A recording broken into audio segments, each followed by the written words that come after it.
Hello, everyone.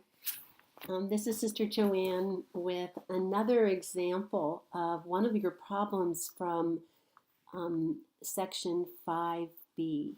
And I just would like to go over the first question or the first problem of the bottom section of that worksheet, in which you had to find the solution of this quadratic using the quadratic formula.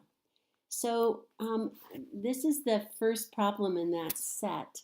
All of the problems are very similarly done. Some of the answers may be in fractional form.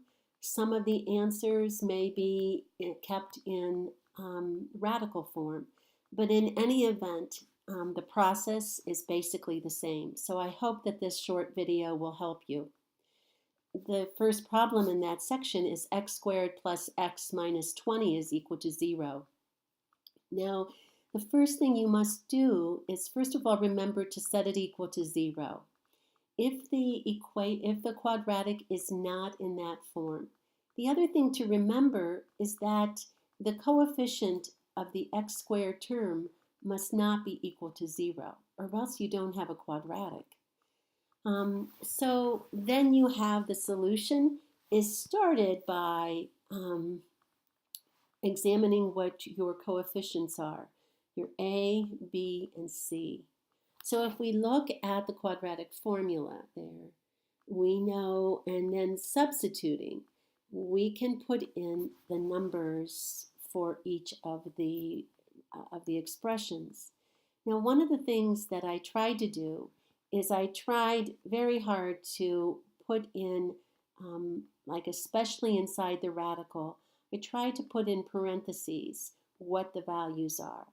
And the reason for that is that sometimes these values are negative, in which case you have to be very careful because this will change the entire complexion of the discriminant. So you very much want to make sure, or whatever is underneath here, the radical sign. You want to make sure that the signs are really fine. So one way of doing that is by putting in parentheses, and that sometimes helps out.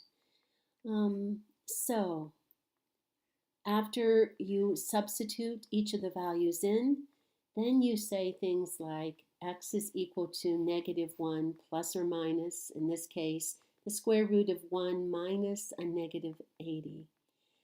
So we know that that then simplifies to -1 plus or minus the square root of 81 over 2. 2 times a, or 2. So now we have two possibilities here. -1 plus or minus 9, which is the square root of 81, all over 2. And then using the plus or minus, if it was plus, it would be -1 plus 9 over 2, which would give you this piece right here. And then again, if you had x is equal to -10 over 2, it would be equal to -5. So the two solutions to this would be x is equal to, and then -5 or 4. If you were going to put it in set notation, the answer is found on the worksheet there, that you would have x, and then you would have the brackets, and you would have -5, 4, end of brackets. Let me try to do that here.